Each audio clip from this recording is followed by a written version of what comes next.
Invest with ज्योती अहेर मध्ये तुमचं सगळ्यांचं मनापासून स्वागत. मित्रांनो, आपण 2 व्हिडिओ बघितले आहे. एक आहे म्युच्युअल फंड म्हणजे काय आणि दुसरं आहे इक्विटी म्युच्युअल फंडचे फायदे. तर आज आपण बघणार आहोत म्युच्युअल फंडचे फायदे आणि नुकसान. तुम्हाला पण माहिती आहे म्युच्युअल फंडचे फायदे हे जास्त आहेत. तर चला बघूया पहिला फायदा काय आहे.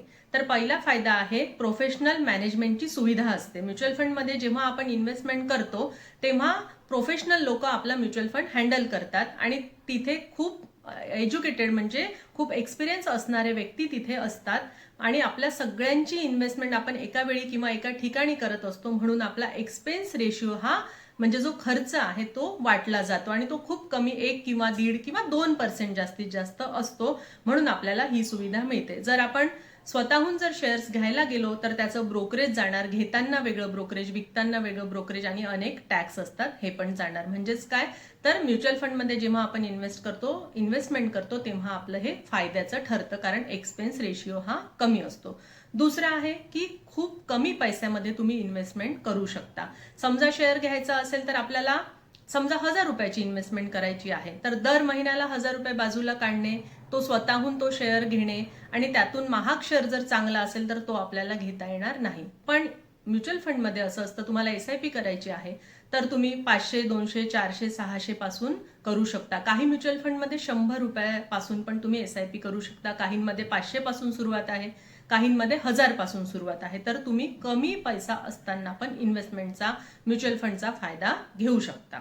आता तिसरा फायदा आहे लॉंग टर्म आणि शॉर्ट टर्म गोल पूर्ण करण्यासाठी म्युच्युअल फंड महत्वाचं आहे. ते कसं, आता आपण जर शेअर्स घ्यायचं ठरवलं तर आपण एखाद्या महिन्यात शेअर घेतो, दुसऱ्या महिन्यात नाही घेत, नंतर आपण विसरून जातो. पण आपल्याला जर महत्वाचं काही 5 वर्षानंतर एखादं काम असेल किंवा आपल्याला कुठे जायचं असेल किंवा गाडी घ्यायची असेल, आपण साधं उदाहरण घेऊया, 5 वर्षानंतर मला गाडी घ्यायची आहे, तर तुम्ही शेअर्समध्ये घेऊन विकून पाहिजे तेवढा पैसा नाही जमवू शकत किंवा मग तुम्हाला तो खूप अभ्यास करावा लागतो.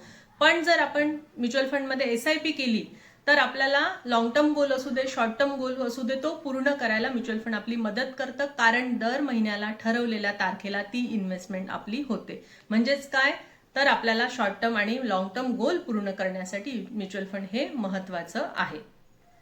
आता आपला चौथा फायदा आहे कंपाऊंडिंगचा फायदा. म्हणजेच काय, रिटर्न हे जास्त असतं. कधी कधी मार्केट जर खाली खाली खाली जास्त दिवस आलं तर आपलं कंपाऊंडिंग म्हणजे आपलं रिटर्न हे थोडं थोडं कमी होऊ शकतं. पण जर तुम्ही जास्त दिवसांसाठी, जास्त अवधीसाठी जर म्युच्युअल फंडमध्ये इन्व्हेस्टमेंट केली तर तुम्हाला कंपाऊंडिंगचा फायदा मिळतो. म्हणजेच काय, समजा तुम्ही लमसम मध्ये 1 लाख इन्व्हेस्टमेंट केली आणि त्यावर तुम्हाला एका वर्षानंतर 15% इन्व्हेस्टमेंटवर प्रॉफिट झाला. ओके, तर आता नेक्स्ट वर्षी तो प्रॉफिट, पुढचं जे इन्व्हेस्टमेंटवर आपल्याला 15 ते 12% रिटर्न येणार आहे, ते 1,15,000 येईल. म्हणजे समजा 1 लाखावर 15,000 मिळाला आपल्याला प्रॉफिट, तर नेक्स्ट वर्षी काय होईल, 1,15,000वर 15% किंवा 12-13 जे असेल ते, नंतर मग तो ऍड होणार पैसा आणि त्यावर म्हणजे फायद्यावर फायदा, व्याजावर व्याज, अशा पद्धतीने कंपाऊंडिंग हे काम करतं. आणि आपल्याला कंपाऊंडिंगचा इफेक्ट पाहायचा असेल तर कमीत कमी 10 वर्षासाठी आपली इन्व्हेस्टमेंट पाहिजे. आपला पाचवा फायदा आहे वेगवेगळ्या योजना असतात. म्हणजेच काय, समजा कोणी रिस्क घ्यायला बिलकुल तयार नसतं, कोणाला किती पण रिस्क घ्यायची असते, तर यात दोघांसाठी पण सोय केलेली असते. समजा आपण खूप रिस्की आहोत, आपल्याला काही झालेलं चालतं, तर आपण आपलं स्मॉल कॅप फंडमध्ये इन्व्हेस्टमेंट करू शकतो. आपण जर रिस्क नाही घ्यायची आपल्याला, तर आपण लार्ज कॅपमध्ये इन्व्हेस्टमेंट करू शकतो आणि आपल्याला कमी चालेल पैसा, पण आपले म्हणजे कमी प्रॉफिट झाला तर चालेल पण आपले पैसे जायला नको, असं जर आपल्याला असेल तर याच्यामध्ये काही बॉन्ड्स पण असतात जे इक्विटीला म्हणजे मिक्स केलेलं असतं, त्यात काही पर्सेंटेज इक्विटी, काही बॉन्ड असे पण असतात. तर अशी इन्व्हेस्टमेंट आपण करू शकतो. ह्या वेगवेगळ्या योजनांचा आपण फायदा घेऊ शकतो. आता 6वा फायदा आहे डायव्हर्सिफाईड इन्व्हेस्टमेंट. आता म्हणजे काय, समजा आता वेगवेगळे सेक्टर असतात, जसं IT सेक्टर आहे, बँकिंग आहे, फायनान्स आहे. तुम्हाला जर अभ्यासानुसार असं वाटत असेल की आता पुढच्या 10 वर्षामध्ये फायनान्समध्ये जास्त ग्रोथ आहे किंवा बँकिंगमध्ये जास्त ग्रोथ आहे किंवा IT मध्ये जास्त ग्रोथ आहे, तर तुम्ही तो पण फंड निवडू शकता. वेगवेगळ्या सेक्टर वाईज पण तुम्हाला इथे फंड मिळतात. तर हा एक आपल्याला याचा बेनिफिट असतो. आता मित्रांनो, आपला 7वा फायदा आहे की आपली वेळेची बचत होते. एकदा आपण SIP काढली किंवा म्युच्युअल फंडमध्ये इन्व्हेस्टमेंट केली तर आपलं गोल पूर्ण होईपर्यंत आपल्याला बिलकुल टेन्शन घ्यायचं नसतं. कारण दर महिन्याला आपल्या खिशातून पैसे जाणार, इन्व्हेस्टमेंट तिकडे होणार म्युच्युअल फंडमध्ये आणि आपल्याला आपले रिटर्न दिसत राहणार. म्हणजे आपल्याला वेगळा अभ्यास करायची गरज असते का नाही, वेगळा वेळ देण्याची गरज असते का नाही.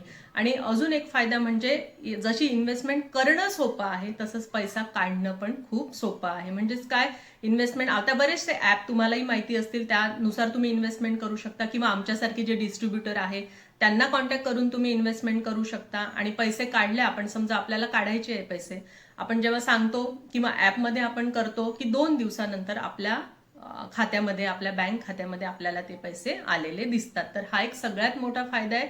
एंट्री सोपी, एक्झिट सोपी. आता हे 7 आपण फायदे बघितले. आता प्रत्येक गोष्टीचे फायदे असतात तसे काही नुकसान पण असतात. तर आपण पहिलं नुकसान बघूया की याच्यामध्ये जे रिटर्न मिळतात ते अनिश्चित असू शकतात. जसं FD मध्ये, PPF मध्ये तुम्हाला ठरलेली रक्कम तुम्हाला मिळतेच मिळते, बाकी दुनिया कुठेही जाऊ.